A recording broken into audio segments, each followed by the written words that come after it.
కేసీఆర్ దోష్ అని కాళేశ్వరం కమిషన్ తేల్చిందని టీపీసీసీ చీఫ్ మహేష్ కుమార్ గౌడ్ అన్నారు. కాళేశ్వరం ప్రాజెక్టు పేరుతో లక్షల కోట్ల రూపాయలు వృధా చేసి రాష్ట్రాన్ని అప్పుల పాలు చేశారని అన్నారు. ఇంజనీర్లు చెప్పింది కేసీఆర్ వినకుండా సొంత లాభం చూసుకున్నారని అన్నారు. తాను చెప్పిన చోట ప్రాజెక్టు కట్టాలని ఆదేశాలిచ్చారని అన్నారు. ఫార్ములా ఈ కార్ రేస్లో కేటీఆర్ అవినీతికి పాల్పడ్డారని, ప్రభుత్వ సొమ్ము తిన్న వాళ్లు కక్కక తప్పదని అన్నారు.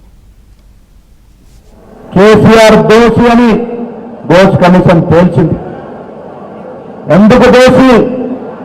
ఎన్నికలకు ముందు మనం పదే పదే చెప్పాం. గొప్పగా చెప్పుకుంటున్న పెద్ద ఆయన కాళేశ్వరం ప్రాజెక్టు. ఏమిటి కాళేశ్వరం ప్రాజెక్టు?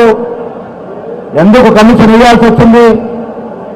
ఇవాళ అన్ని తానా వివరించి లక్షల కోట్ల వృధా చేసి రాష్ట్రానికి నష్టం చేశాడు కేసీఆర్ అని కమిషన్ రిపోర్ట్ ఇచ్చింది. వాళ్ళ ఇంజనీర్ చెప్పింది, కాంట్రాక్టర్ చెప్పింది, నేను రాష్ట్రానికి అధినేత రారాజుని నా ఇష్టం వచ్చిన నడవాలన్నాడు. కాబట్టే కాళేశ్వరం ప్రాజెక్టు బీటలై కూలిపోయే పరిస్థితి వచ్చింది.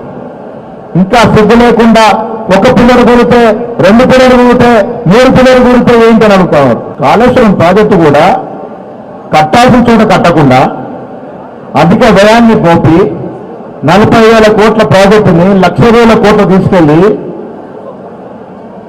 కేవలం కమిషన్ల కోసం కాళేశ్వరం ప్రాజెక్టు కట్టి ప్రజాధనమైనటువంటి 1,20,000 కోట్లు గోదావరి నదిలో పోశారు. ఫార్ములా యూఎస్ కేసులో తన సుపుత్రుడు కేటీఆర్ గారు ప్రభుత్వ సొమ్ములకు ప్రైవేట్ బ్యాంక్ అకౌంట్లకి ఎట్లా మారుస్తాడు? ఇది తప్పు కాదా? ఇది నేరము కాదా? ఇది అవినీతి కాదా? మరి ఈ అవినీతికి శిక్ష పడకూడదా? ప్రభుత్వ సొమ్ము తిన్నవాడు కక్కక తప్పదు.